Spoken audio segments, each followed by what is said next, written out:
Hi, my friends. Welcome back to the Aligned Lifestylist podcast. I'm Corey, and I am the Aligned Lifestylist, and I'm here to help you really figure out where you are misaligned, where you're stuck in programming, where you're trying to be too perfect, where you're comparing yourself to other people. And we're going to talk about some of that today because as I was listening and just contemplating this morning, like, okay, what are we going to talk about?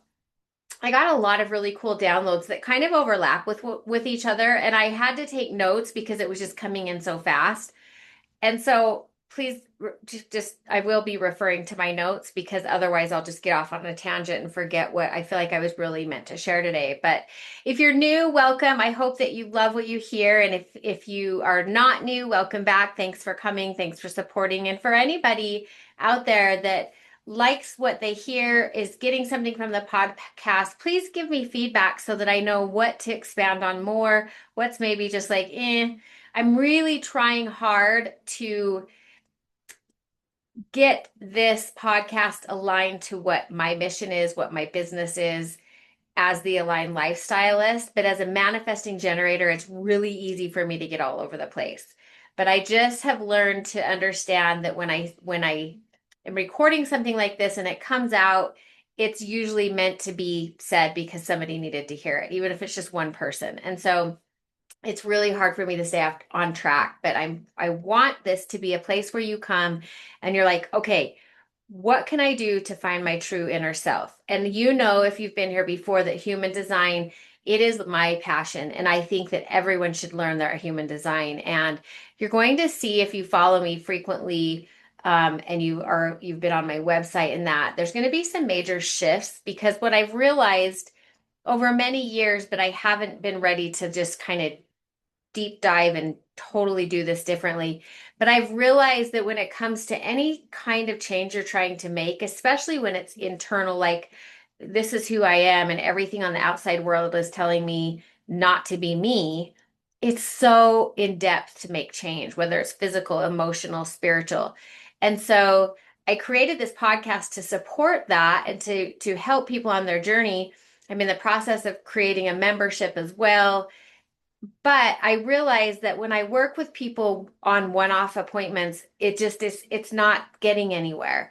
And it makes me frustrated, it makes them frustrated. And so I will be changing the way that I work with clients. I'm super excited, but I want to make it so that it's, if you're ready for that in depth, you can jump on that. But if you aren't, then you'll have access to other things that I teach my one-on-one clients, but that you'll be able to access anytime through Substack.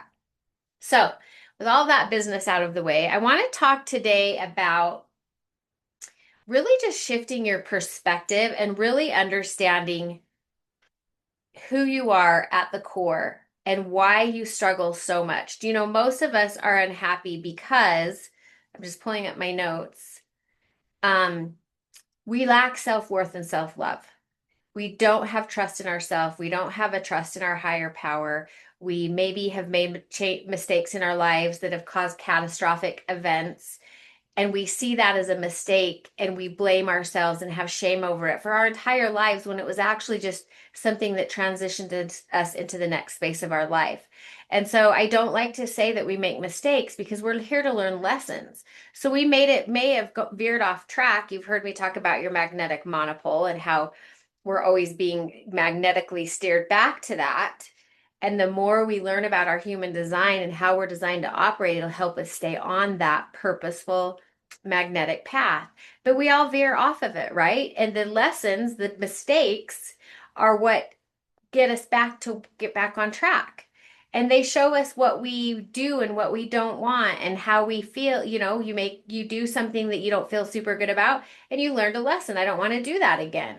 For some of you that have specific numbers in your profile of your human design, you're actually here to do that, to make a lot of mistakes and then come back to the collective and be like, okay, here's my experience with this.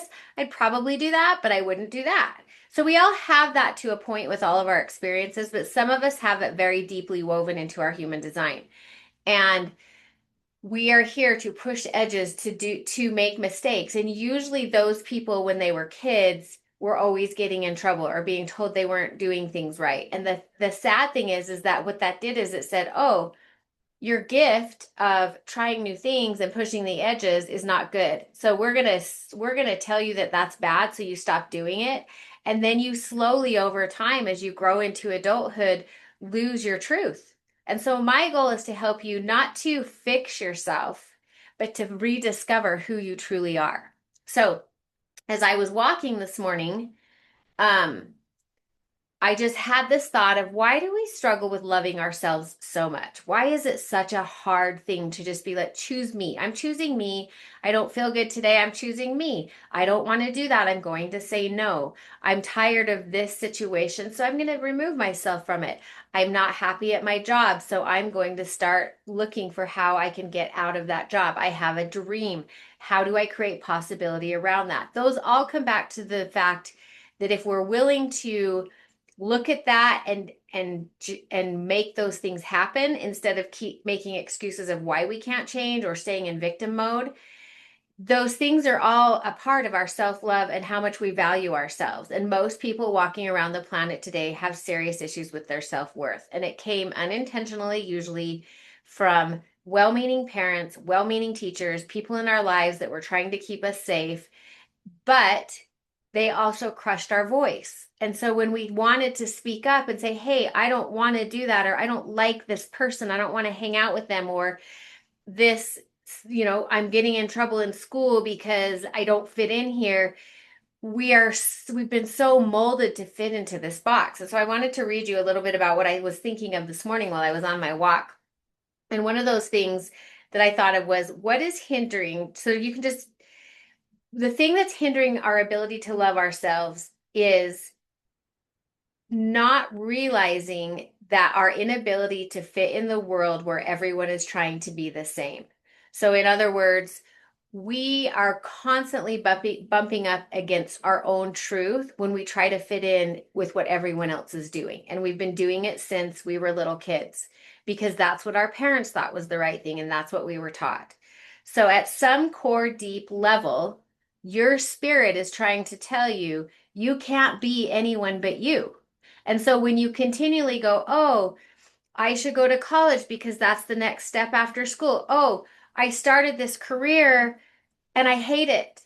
But you stick to what you're going to do and you retire from it. Or, oh, I have to own a house in a suburban neighborhood to have happiness. So here, let's back up just a minute. So if you're somewhere where you can write things down, this is what I would like you to say. Say to you, ask yourself, when I say those things about your job, about your life situation, about even friendships, relationships, all the things, what really comes at you at where your core inner being is trying to say, I don't want to do this anymore. This doesn't work for me anymore. Or I keep saying yes to things that I want to say no to, and I'm completely miserable. That actually comes from being wanted to be the need to be loved and accepted. And so when you went through things in your life where you weren't loved and accepted, but then you did something and everybody went, "Oh, she's so great because she did this." You literally become programmed that my love and acceptance comes from my ability to do what other people like me to do, right? So then we have this life where we're chasing this love and acceptance when really it's we just need to love and accept our inner truth and our inner selves. So at some core level, you cannot be anything but you. And so if you're just like, I'm doing all the things and I'm trying all the things, when I was in religion, this a really good example of that was I was so unhappy. There were so many years where I was just so unhappy and I would go talk to the person in charge of my area and they would say, "Well, you're not doing this and you should do more of this and maybe you should do this or you should serve more." And they would tell me all of these things that I needed to do. And so instead of fixing the problem, it just put more pressure on me and more guilt and more shame of what I wasn't and that I wasn't good enough and that I couldn't be perfect. But if I did this, I could maybe get there. Well, the reality is that wasn't the problem. The problem is I was functioning in a society that went against everything that my soul knew.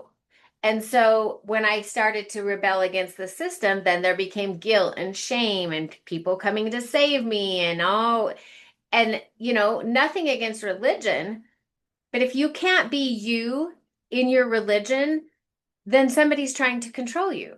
So if you want to be a specific way in your life and it makes you happy and it lights you up, you can't be part of something that doesn't allow that. And that's not just religion. That can be a relationship, that can be a friendship, that can be a job situation that you're in. It could be anything. So if you're constantly having symptoms and being sick, that's another thing is your body's just trying to. If you're not taking time to connect with spirit, and you'll hear me say this all the time, I'm sure you've heard it a million times, if you are not getting quiet enough to connect with spirit, then your body's going to send you signals via symptoms. So if you're having symptoms and no one can fix them and no one can tell you what's wrong with you, there's two things. Number one, you're looking externally for answers and the internal, it's in here. And number two, you're operating completely against your operating design. So if that hits you and you're just, most of us know that at a core level. Like most of us, if we're in an unhappy marriage or we're allowing people to walk all over us or we're codependent or any of the bajillions of things that we hear on all the podcasts and things, we're pretty much aware of the problem, but we don't have the courage to change. And that's the biggest problem is that change is difficult, but also programming is really difficult to reverse if you're not constantly focused on it. And so, um, oftentimes the fear of losing what you currently have because it feels comfortable, because we're afraid of change, keeps us in that space. But so what happens to most of us, and I'm sure you can say, you can look back at your own history and see, yep, that's what happened. When we don't facilitate the change, when we get the warnings and we get the signs and we don't listen, it is forced upon us. That means massive illness. It means something really tragic happens. You might lose your job unexpectedly. You might have to move out of your house. It can be so many things, but it's the universe, your higher power's way of saying, back to what we first started with, you're off path and you're not listening. You're not trying to even find answers. You're just stuck in the monotony of every day and being busy and overwhelmed and your nervous system's ramped up. And so you're not listening. You're not tapping in. You're not checking in. You're getting on your phone, looking externally for answers. And the problem is that it's all in here. And sometimes those external answers will validate something that you feel, but we don't act on it because, again, fear of losing what we currently have. Well, there's always something better. If we're unhappy, there is something better waiting on the other side. So we get stuck in it's like a never ending conundrum of choosing ourselves and doing what we want to do or choosing the life that we've been programmed that we should strive for. So many people out there are trying to have the things, have the money, have the nicest car, have the big house, have all of the things. And if you look at the world today, we have more technology, more physical things, more comfort, more medical research and help, and we are sicker and more unhappy than we ever have been.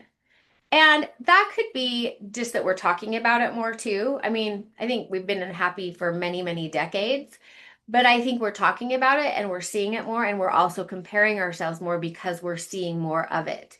So the key is number one, if you've got your notebook out, number one, what in that whole conversation right there, what triggered you to make you think, gosh, I'm doing this because, and I don't want to do it anymore. So write those things, write one thing down. If you only write one thing down, and then think about what you're striving for, what the end game of that is, why you want it, and is it something that you truly want? Like, is it coming from inside or is it an external influences that are telling you this is how you do it? Some of us just watched our parents do it. So we're like, oh, I guess this is how you do it, right? Some people got shamed if they didn't do it the right way. But you have to really start to dial in on how do I feel about every damn thing in my life. Like you have to really take inventory. And my what's the word I'm trying to think of? My agenda today is to create awareness for you. Because once you start opening your mind to possibility, change can happen. And when you start opening your mind to the fact that you might be creating the majority of the problems in your life, a lot can change. really fast because a lot of us are addicted to being a victim. It's easier sometimes to be a victim. Our brain feels safe when we can complain and we can say everything's hard and scary because also we then attract other people who do the exact same thing. And that continues to validate where we're at. So if you want to change your mindset around that, then you need to stop hanging out with people who are negative. You need to stop hanging out with complainers. You need to stop hanging out with people that validate your negativity and your complaining. A lot of people think that I'm abrasive. This has come up a lot in conversations, kind of jokingly lately, about my abrasiveness, but I'm just not going to lie. It's not about being mean. It's just that if I feel something, like if I get an intuitive hit, I'm going to tell you about it. Or if I feel like I have a knowledge of something I've specifically gone through that can help you, and I can see that you're just like out of your mind, not really thinking, I'm going to tell you that. And the reason for that is that's what we're here for. We're here to help each other based on what we've learned. And so that is really all my business is about, is teaching people, I've been here, I did that, this worked, this didn't work, this is a faster way through it. And really, it's opening you up to the answers that you already have inside. But sometimes some specific questions have to be asked to get to those answers, if that makes sense. It's 111. Yahoo. Okay. So, what happens when we're trying to chase a life that we've been programmed to want and our soul knows that it's not for us? It creates chaos, burnout, and exhaustion, which is what the majority of people come to me and they're just tired. They're tired, they're depressed, they're overwhelmed, they're anxious. The nervous system's a mess, and it's because we are living a life that is not our life. And the only way to start to reverse that is first become aware. Second, make commitments to yourself to do the work that it takes to make the change or to even get to a space where you feel like it's possible for you to make the change. It's not like you can just some of us have life situations where we can't just today change, but we can start creating some accountability for ourselves, some awareness of what's our fault or our problem, some awareness of what people are projecting onto us or what people are doing to us that we're allowing because we teach people how to treat us. And so, really, just if anything today, I want to create some awareness for you of where you are the block because most of the time it's us. And if it's somebody else, then maybe that somebody else needs to skedaddle. Or you just need to change the dynamics around the relationship so that you can be you and they can be them and everyone can be happy. It's so interesting because all relationships, I don't care if it's a work relationship, friends, intimate relationship, we all just want to be loved, right? We all just want to be loved. We all just want to be ourselves. We all have lots of baggage that takes us away, makes us worry, makes us stressed out. I'm super guilty of that. Then you get into your astrology. When you learn your astrology and your human design, you'll be like, oh, no wonder I'm like that. Or no wonder I struggle when the moon is full. Or no wonder I struggle when um, why am I tired so much? There's so many things that are just innately in you that nobody told you how to use. So if you're struggling with chaos and burnout and all of the things, oh, hang on, I lost my notes. Oh, I thought I deleted it. I deleted something. Hopefully it wasn't something I need because I have a lot of stuff in here that I do not want to deleted. Shoot. Okay, well, I didn't delete that. That's all that matters right now. So we're consistently chasing something we don't want. And we literally, do you know how many women come sit in my office or that I do a Zoom with? And I say, if you could have anything you wanted, there were no money limits, no time limits. You could just have the life that you wanted and you could do the things that light you up. Do you know how many women say to me, I don't even know what that would be? And I've been there. I've totally been there because what happens is for a lot of us, we become moms and our whole lives become being a wife and a mom and being the caregiver, and we lose ourselves, we lose our identity and all of that. And then there comes a time where we're like, oh, I don't have to do all of that anymore because now you're an empty nester. This is something that's starting to be talked about really big right now that's never been talked about like it is right now. And I've been talking about it for a few years because I went through it. And when your youngest child doesn't need you anymore, it is a massive grieving period. And so what happens to us as women is we've we played this role for so many years and now that role's gone. And some of us transition into being grandparents, but we also have to be careful not to create codependency in that relationship, right? And so it's like, well, what do we do? So I don't even know what career I would want. I don't even know what I like to do anymore. I don't even know. And it's so crazy to me when I hear it come from other people, but I remember feeling that. And so really think about what is it?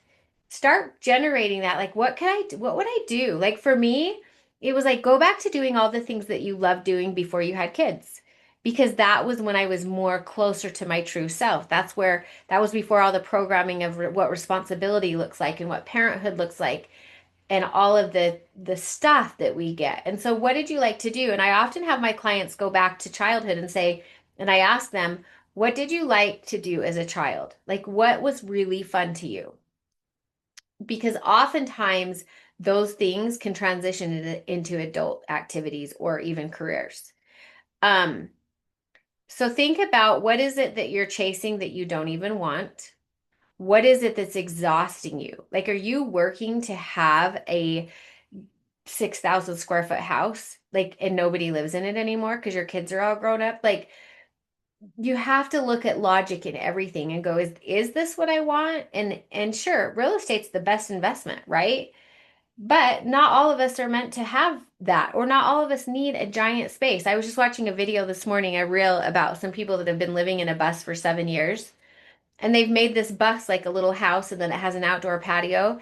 And, you never know until you actually do it if you could do that. But I look at that and I'm like, I could totally do that. I don't need, we have a great space and we like to have people over. So there's space to do that. But other than that, I mean, we could do that anywhere. We don't need this much space. And I love it and I'm grateful for it. And right now it's working. But I just want you to think about all of the things like, am I working in a job that's so demanding that I don't have any free time and I'm drained? And is that job paying me just enough that I can survive the life that I have? You've got to start to open your belief systems to the fact that you abundance is unlimited. And all of us are practicing tapping into that, right? And abundance doesn't mean tons of money. It means you have what you need that makes you happy, all the things that you desire and that you need. And so if you are in a job and you're like, well, I can't walk away from this job because I make such and such amount of money, but you know it's killing you, I promise you, one way or another, the universe will push you out of that job. So start to create awareness of, okay, how can I create less spending to make less money? Or how can I create a second form of income so that when I switch jobs, I have this other backup income? The sky is the limit with possibilities, but we've been so programmed that this is how you do it. And most of us are miserable doing it that way. And the whole purpose of it is, I'm not going to get into, but if you go study where the United States school system started and what the purpose of it was, it's really eye-opening to why are we still doing this?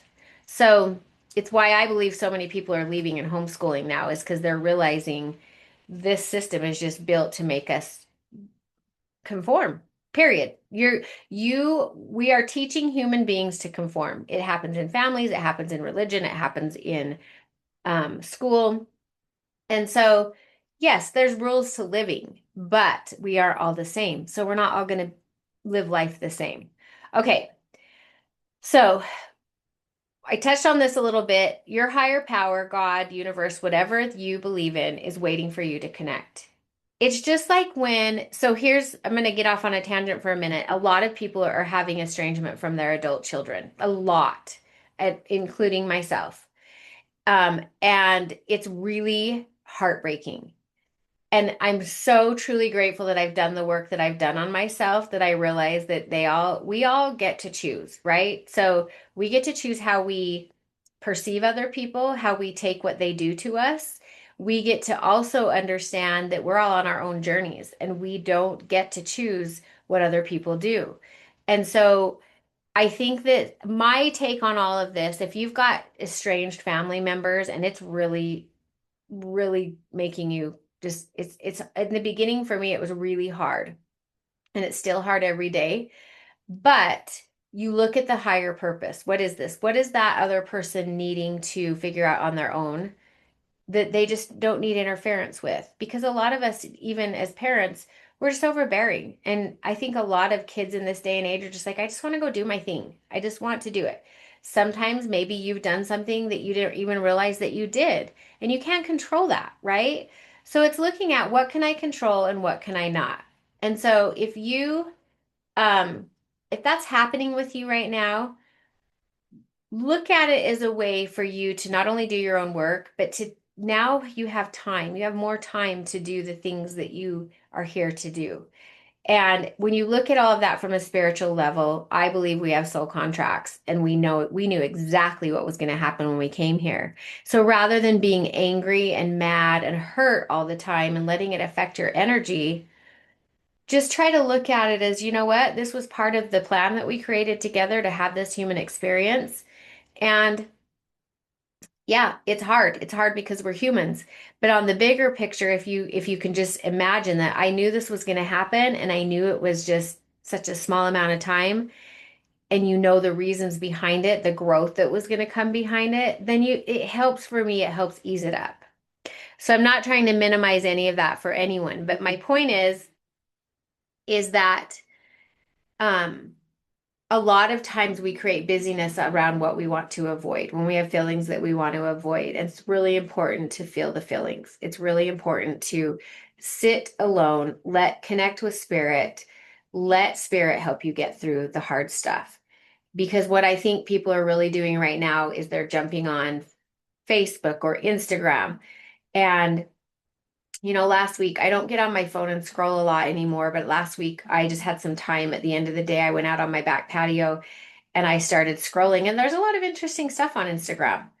And I post things on Instagram and I want people to watch my stuff, right? But there's so much. So an hour later, I got done and I said to my partner, I was like, I just totally blew a whole hour. And guess what? I'm not going to use a single bit of what I watched. Yeah, it was entertaining. Yeah, it gave me some things to probably be worried about, but I'm not going to do anything with any of it. So I literally just wasted an hour. Now, if you're just doing that randomly once in a while to just check out, I don't think there's anything wrong with that. If you can protect your energy so that you're not getting energy sucked from you, so you're not letting other people's energy influence you, you're not getting guilt, you're not getting fear, all the things that come from all the different reels. And so what's happening is people are, instead of connecting to themselves and higher power, what I think is happening very commonly is people get home from work, they either turn on the TV or they get on their phone. I would say phones are probably more, and start scrolling. And what that does is it literally sucks your energy. And so by the time you're done, you were already probably tired from whatever you did that day, but now you're just emotionally, mentally, energetically drained because you go from laughing, then you go to, oh my gosh, what if that's true? And then you go to, oh, I need to do this to improve my health. My ultimate goal, I started what I do working in the physical health realm. And I do believe that physical health is a huge part of our overall well being. But if you are out of sync with your truth and you're not spiritually connected, no amount of diet, supplements, medicines, herbs, all of that are going to fix you. They might help you temporarily, but you're not going to get fixed until you really check in and go, okay, what is it that I need to learn right now? Because you came here with a purpose, and when your soul is off purpose, when you are off purpose, your soul will tell you. It will try to tell you. So, you can't connect to your higher power when you're busy. You can't connect when you're scrolling on your phone, and you can't connect when your mind is chaotic. And so, where is it that you need to go? What do you need to do that gets you away from the chaos? For me, it has to be morning. Morning has to be my time to connect because it's when nobody's home. So there's no distractions. It's when my mind is the most fresh. It's when I'm starting my day so I can kind of process what's important and what's not. And so I urge everyone I work with to have a morning ritual. It can be 5 minutes, it can be 2 hours, whatever time you have, make it happen. If you're in a really rough spot and you're in a lot of chaos right now and you're just trying to make some big decisions and you don't know what to do, you need more than 10 minutes in the morning. It needs to become a massive daily practice for you. And then what will happen is you'll kind of learn how to tap in when you're in the car, when you're in the shower, and it becomes, I don't love to multitask my spiritual connection, but for those of us that are water signs, anyone can, but water signs tend to get downloads around water. So I expose myself to places where there's water, or if I feel really overwhelmed, I'll go outside in nature. Even just taking a bath will help me ground and get connection and get ideas and downloads. So, where do you need to go to connect? And then I was listening to a podcast by oh, his name's Doctor. Let me look it up for you. It's called Heal Thyself, and his name is Doctor. He goes by Dr. G, and it's episode. It doesn't tell me what episode. It's called Why Am I Here? But I was listening to this podcast today, and he said something to the effect of when we remember who we are, we help others remember who they are. And I thought that was so beautiful because it's so true. Like we're all running around lost, like what's the meaning? What's the purpose? Why am I here?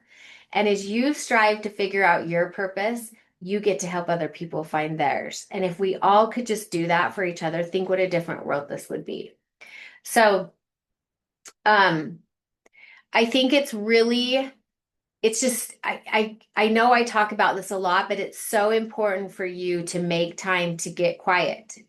So where if you don't have other, the basic addictions that people always talk about, drugs, alcohol, all of that, we all have addictions. Every person on this planet gets addicted to something. Sometimes it's an emotion, sometimes it's the TV or your phone, sometimes it's being a victim. Like we tend to get addicted to being a certain way or doing certain things. So I want you to think about in your life, where are you addicted to something that is not serving you? Are you getting on your phone? If you have to take your social media off your phone, I've noticed that for me, and I've taken mine off and put it back on multiple times, but I've pretty much got myself to where I don't get on it, except for a quick second if I need to.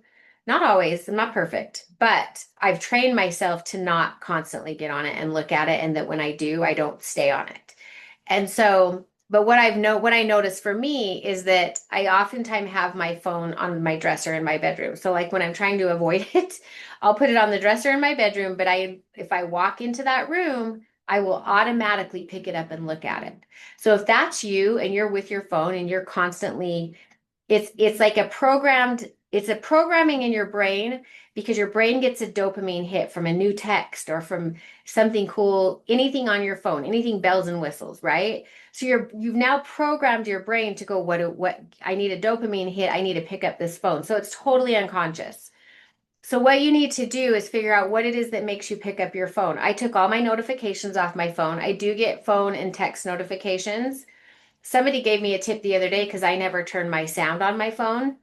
And they said, well, if you don't have your sound on, then you're always looking. But if your sound is on, you will only look when you hear the notification. And I thought that's genius because I was kind of doing the opposite, thinking the opposite way. So look for ways. So first of all, find your biggest thing. What's your biggest time suck? What's the thing that you waste time on that doesn't really bring you joy, but it kind of helps you check out maybe.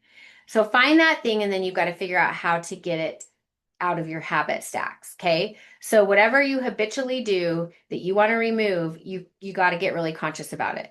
So with the phone, um, out of sight, out of mind. Okay. It's not gonna be the end of the world if you don't return someone's call or text or answer the first call. Like I've started not replying to business texts on the weekends. I used to do it because I would be afraid that I'll get behind, but I have to value my own time, right? So I don't respond most of the time to anything business that's a text, because most of my clients have my phone number. So I don't respond on the weekend. Oftentimes I'll read it, and if it looks like it's urgent, I'll answer. But I'm really working to have my weekends be not work. So the second thing for me that was very helpful was taking the apps off that I'm addicted to. So removing those apps, realizing that the world is not going to crumble to pieces if you don't post on Facebook or Instagram. In my opinion, that all is going to be like, I don't know what's going to happen, but my gut is just saying we're all sick of it. We're all starting to consciously realize that it's not a good thing to constantly be on our phones.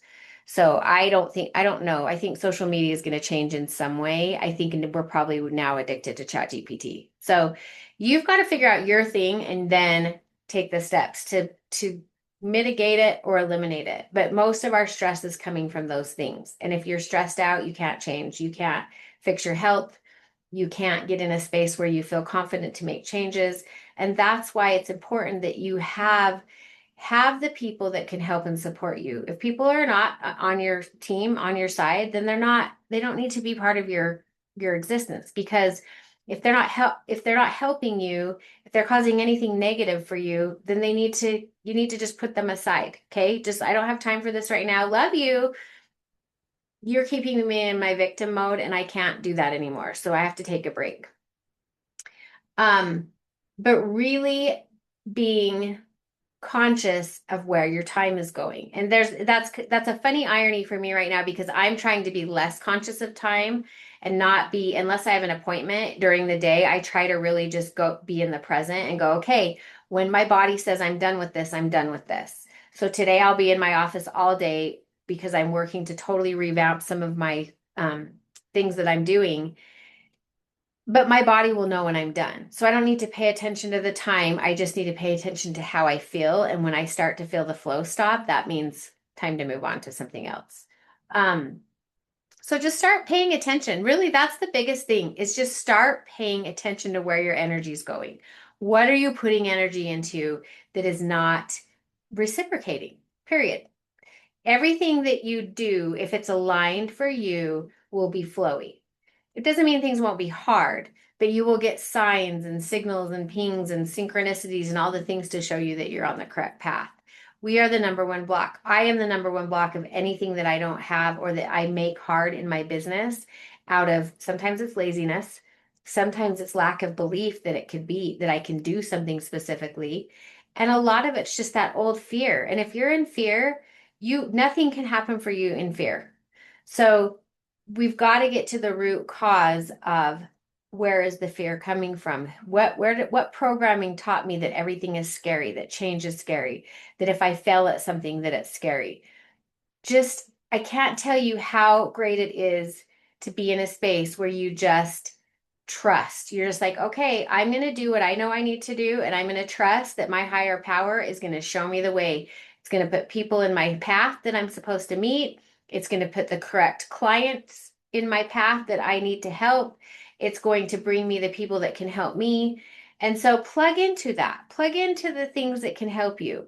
Podcasts, seriously, are one of my favorite things. I always learn something from a podcast. I have about four, maybe five podcasts that I listen to religiously. And I listen to them when I'm in my yard, when I'm getting ready in the morning. I do that as a multitask, but I get so much out of learning from other people, which is exactly what I was just saying. When someone else has the guts to say, this is what I'm doing in my life, and you hear that, they are not now helping you feel like that you can do that. And that's really truly my mission, is that I just think we spend so much of our time in worry and fear, and it's such a waste of time, and I think we miss out on so much. We say no to so many things that could be amazing, and we say yes to so many things that make us unhappy. So the other thing I wanted to bring up, I was watching a reel this morning, and she was talking about timeline shifting. And what she said, I gotta find her name. She's a really smart. Let me see if I can find it while I'm here, because sometimes when I go in to do the show notes, I forget.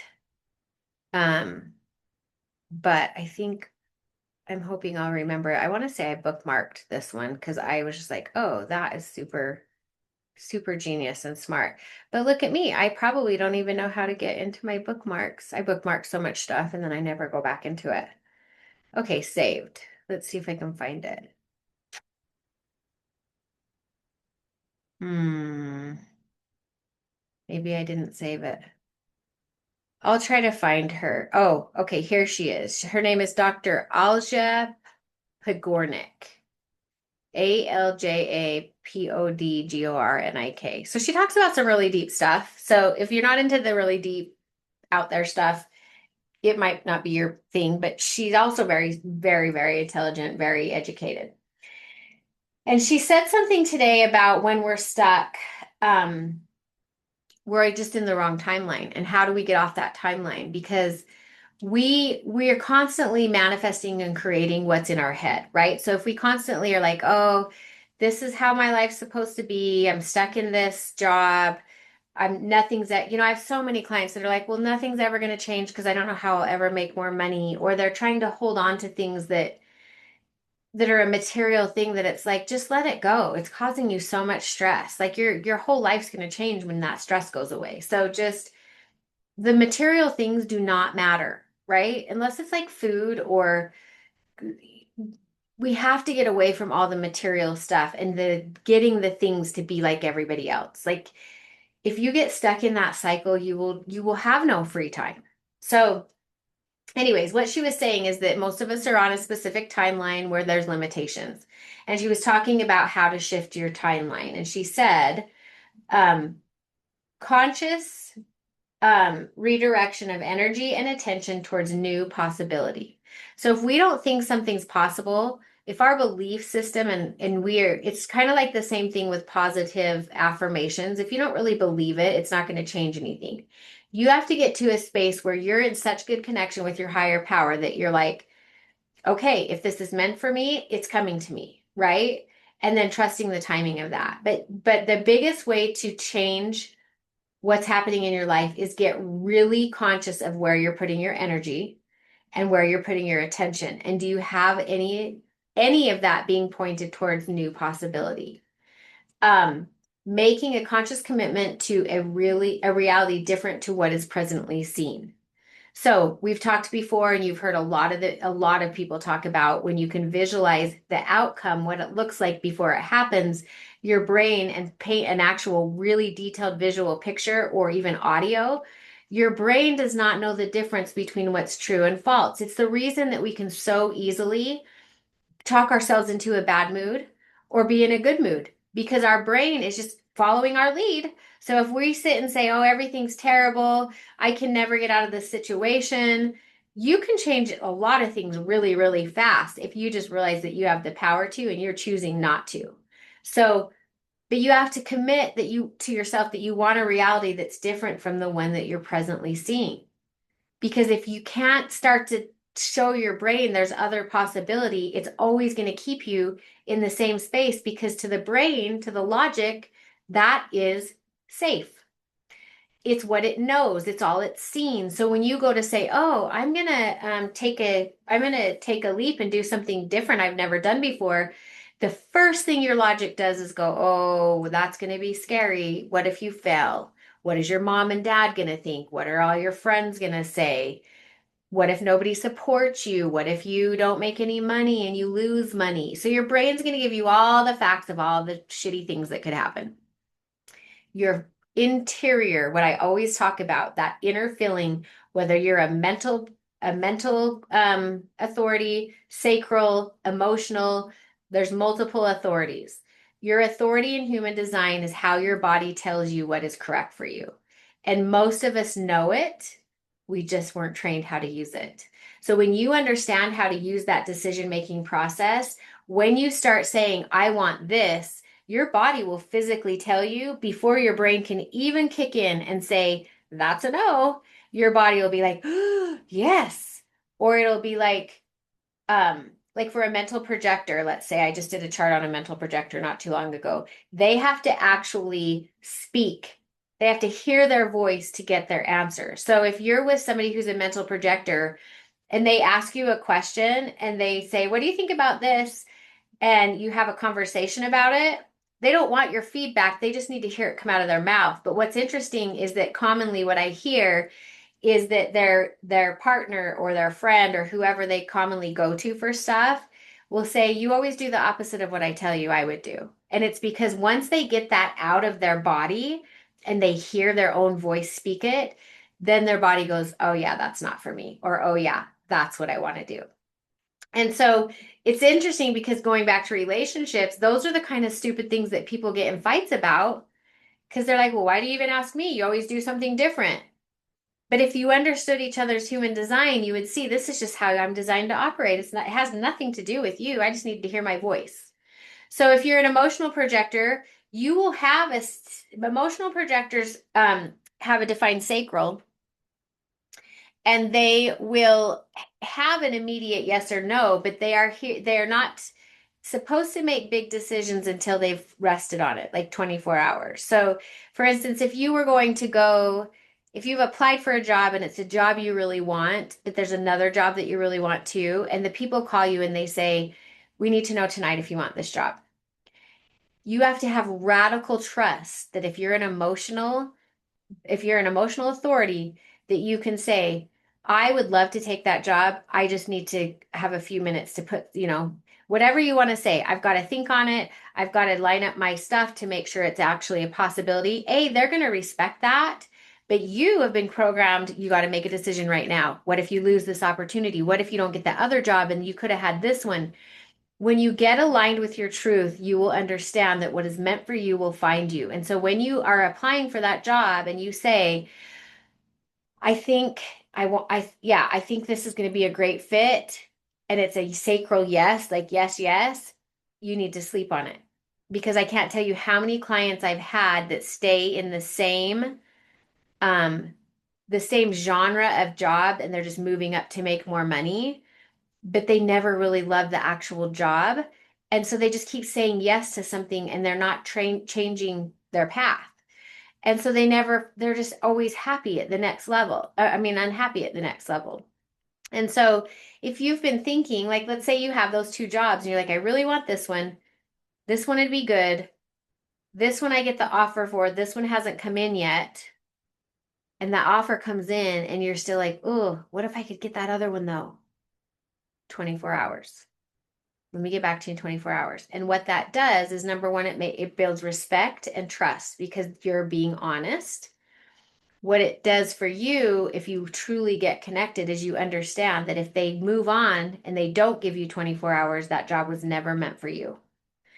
And that it's because you're being protected, so the next thing will come. And they may wait for you, and then you go sleep on it, and you're like, it's a yes, and it's a match. And not only are you happy, they're happy because it's a perfect match. But so many times in every decision we make in our lives, we make these spur of the moment decisions under pressure, or because we feel like, oh, they're not going to like me if I don't, make a decision. When you are an when you have emotional authority and you make people wait, they actually respect you more. And then if it's at correct energy and it's where you're supposed to be, they will want you even more. So it's such simple things, it's not simple to implement. It takes so much trust. And so that's why when I work with people with human design, I teach them the basics, the very, very basics of how to start using that and how to use it with things that don't really matter. Like, should I go left or right? Should I have this or this? Like, really starting to listen and learn how their body feels that sacral response. So, those of you that have just this full straight up sacral, that's what I have. It's an immediate yes or no. Like literally my whole body will be like, "Yes, right now. I want that right now." And if I don't feel that, then that's my cue to say, gosh, that even if it sounds really good, but it's not that full body, it's like, you know what? I got to sit with it. Or maybe it's not, the timing's not right. So not this time, but next time, call me back. So those are just some things that you can use. But back to this reel I was watching earlier. And so making a conscious commitment to a reality different to what's seen presently. So one of the things that she said is revoke consent and withdraw emotional attention to your current observed reality, basically. So I'm trying to read my writing. Let me say that. So what you need to do is revoke consent and withdraw your emotional attention from your current observances and your undesired manifestations of your current reality. So, when we talk about revoking consent, anytime you said yes to something, anytime you signed a contract for something, anytime I'm trying to think what else. Like if you're into trusts and like getting out of the system, a birth certificate is a signed consent. Um, People are revoking their consent because they are like, well, I don't want to be part of that system. So you were put into it, your parents gave consent. So that's I don't have a lot of information on that. That's just something that came to mind. But revoking consent is just saying, no, I no longer allow you to treat me like this. I consented to it. Like if you're in a relationship that's abusive, or you just have people that walk on you and you're a doormat, that you pick that up somewhere from someone, or just that need to be loved. And so you'll do anything to just have the attention of being loved. It's like a naughty kid that'll do naughty things just to get attention. It's like we will do things that go so against our energy and our self-worth just because we want to be loved. And we're like, oh, if I do this, then they'll love me. And you know it's against you, right? So but you're giving consent by allowing the way people treat you. And that's probably one of the hardest things to change is standing up and being like, yeah, you don't get to treat me like that anymore. So, and most of the time those people go away. When you do that, most of those people just magically just move out of your life. And so, where are you giving consent? Where are you allowing and saying yes to? Because when you agree, when you participate, you're giving consent. So, get really conscious of that and then say, I no longer am going to put attention. I'm no longer going to put my emotions into this. I'm no longer going to engage in anything that I don't desire for any reason. Any reason. You have to choose you first. That is the biggest growth you'll do is when you choose you first.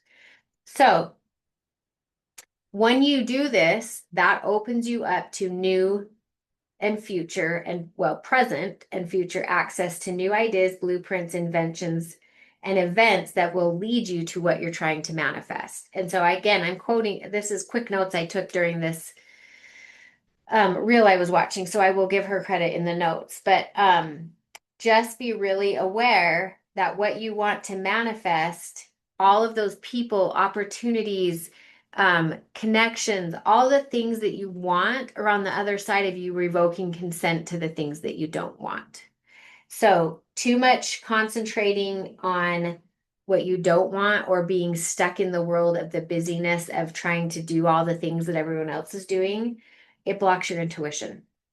And when you're stuck in this cycle of most people are stuck in Groundhog Day right now. And so we're in a huge shift of people ready to just let go and go, I'm not doing this anymore. So one of the other things that she talked about was apathy breaks your belief in possibility.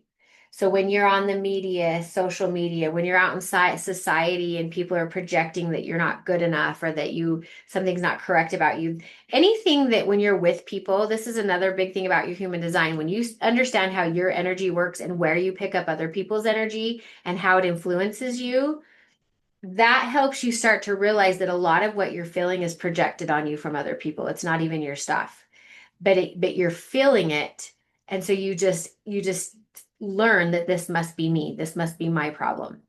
So when you stop letting all of those projections and all those things, when you sit and scroll through social media, you're being projected on like crazy.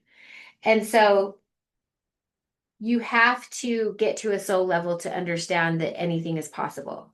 What is possible for you? What drives you? What excites you? And if you don't know that, that needs to be resolved. You need to like really take some time to sit and think about that, but then also go start trying some new things. Because if most of us didn't try a lot of things as young people, and then we got into responsibility, go try some things that you've thought about or you've seen other people do, and you're like, huh, that'd be fun to do. Go do it. Anyways, um, just last of all, let's just really get clear on I forgot to pull a card. Let's get clear on where we are um just not aware. Let's create awareness. That's really my biggest thing. So I hope you got a takeaway from this, something that made you go, okay, that makes sense, or okay, I'm going to try that. Because that's my ultimate goal. It really is. I love to sit here and talk about these things, and I'm excited for some of the new practitioners I'm going to have on, and we're going to start having panels with some of the other practitioners I've had on and just really have some cool discussions because we Our goal, my ultimate goal is to facilitate change to bring you to in complete alignment with your truth so that you can go live an amazing life and live the life you love. The life you love does not have to include $1 million house. Like, I just remember when I would do vision boards, I would put all these pictures of like a giant house and a super nice car and all these things. And I just, I, I don't need all that. Like, what I need is to be living my best life, doing the things with the people that I love, and just experiencing all that there is here to offer because I know without a doubt we came here to have experiences. And this time is shorter than we think. So go freaking experience it. Go do it. And I promise you, if you put it out into the universe and it's correct for you, it will find a way to get to you. But you've got to keep your energetics in a right place. All right, let's pull a card real quick. And the card is, oh, funny, projections. So let's see what it says about projections. We were actually just talking about that. So you know me, that makes me super happy. And if you are wanting to do a alignment session, reach out because those are not going to be going on for too much longer, only because I'm revamping I'm going to start working more long term with clients versus one-off appointments because we all need more. Most of us aren't self-starters and we need more support. And I as me as a manifesting generator with a 5-1, it's really important for my soul to see people get something from what I'm doing. And when I do, when I don't have clients that are committed to seeing me frequently, they tend to fall off track or they get frustrated really easy. But when they stay and we're meeting once a week or every couple of weeks, massive change. And so I I haven't been living 100% true to my design because I'm still feeling frustrated about some things in my business. And one of those things is that I'm not helping people to the level that I know I can help them. So I'm not going to shut all that down just yet. So if you do want a human design reading, I do the basic human design reading inside of an alignment session. And your alignment session, you have a questionnaire that you'll fill out that kind of asks you about just your lifestyle, what's good, what's going on, what's your life look like, so that when we sit down together, not only can I teach you the basics that you need to know right off the bat for your human design, but I can look at your energy and show you why things are not working or some things are better than others based on the way that your energy flows and how you're using it properly and how you're not. So that's really what an alignment session is. So it does incorporate human design, but it goes much, much deeper. And then if you work with me over a series of a few months, then you actually we expand on that and keep growing. And you come back and I'm like, okay, what were you able to implement? Oh, and then I can catch you and hold your feet to the fire. Because some of us just need that. Most of us need that. Some of us are just really self-starters, but I'm a self-starter, but it's taken me years. So if I can expedite it for you, that's exactly what I want to do. And we just need support. We just need people cheering us on, right? Okay, let's read the card projections. Did I show it to you? So it's a beautiful mirror with tons of gold.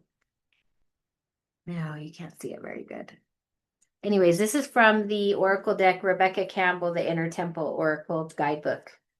I love this, and I almost didn't buy it. I told about that on a podcast a few weeks ago, and I'm so glad I bought it. So, okay, those people who trigger something in us hold up a mirror to what's within ourselves.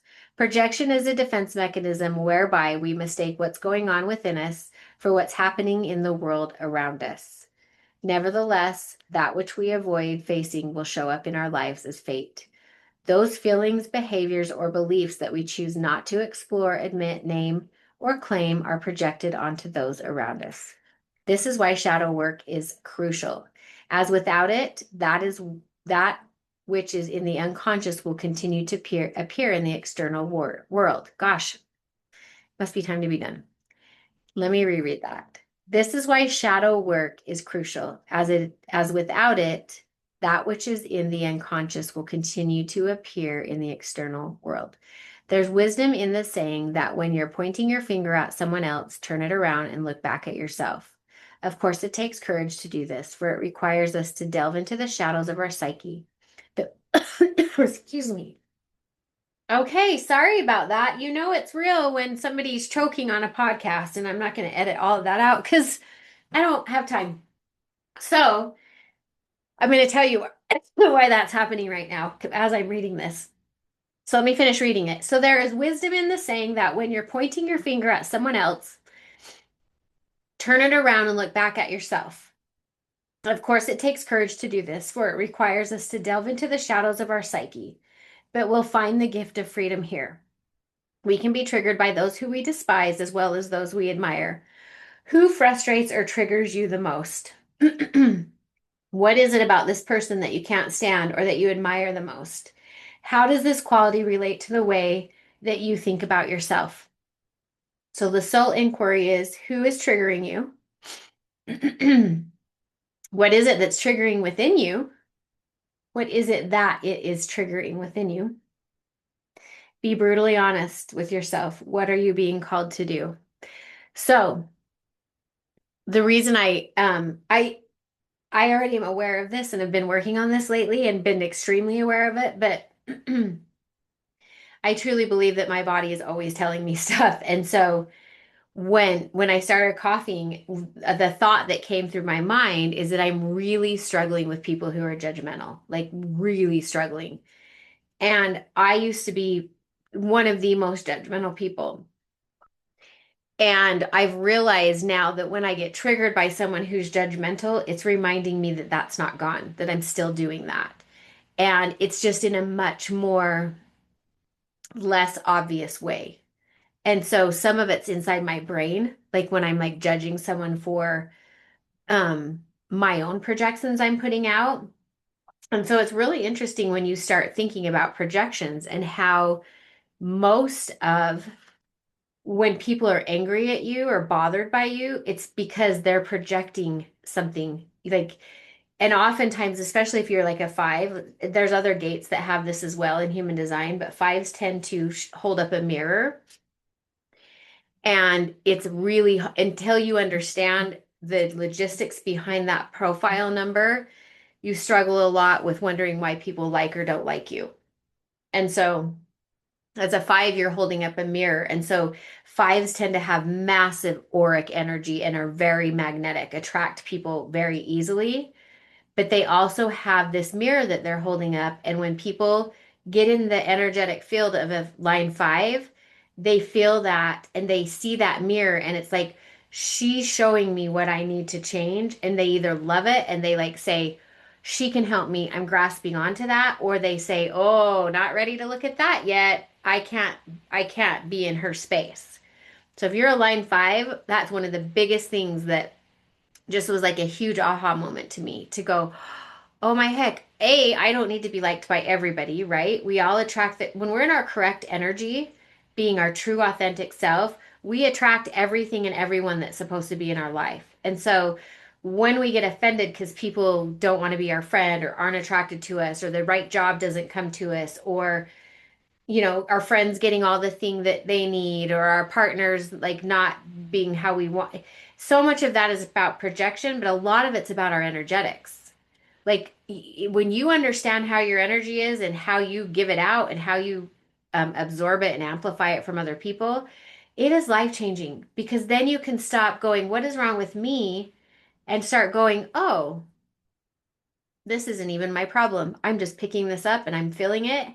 And it's actually a good thing. That's where all your shadow work happens. In the spaces in your human design where you pick up other people's energy and amplify it.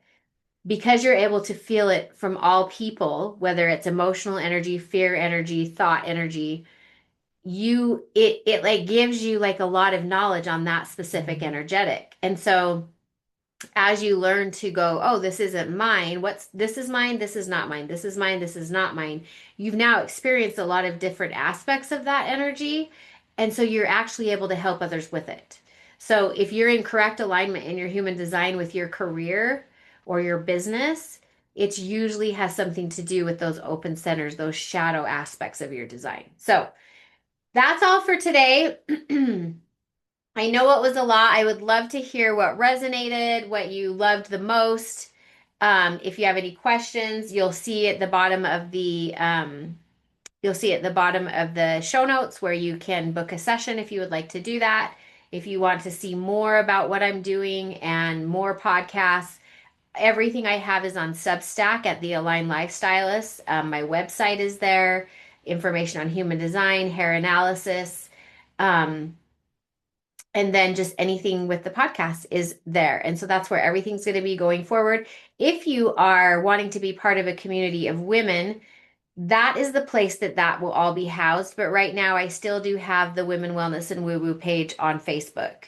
That is a private page that is for women. So if you want to join that, um, I'm putting more into the Substack, but I do have practitioners and other people that will sometimes post things in there. And it's a really good community. My hope is to just transfer it all over into Substack so I can just have everything in one spot. So, subscribe if you liked what you heard. If you want to learn more about human design, I'm really going to try to focus most of the podcasts on human design and alignment with your truth and your true self. So, thank you so much for being here. I just love these conversations and I love all of you. You are an amazing person. You're here for a reason. You have a purpose. Your life is not meant to be hard. Your hardships are just catalysts to get you to the next level and to show you and teach you something. And we're here to learn lessons from one another. And so when somebody is hard on us or hurts us or does something, we're here to learn from that. We're here to learn how to be, how not to be. What did I come here for? So have a fantastic week, and I will see you all next week. Bye bye.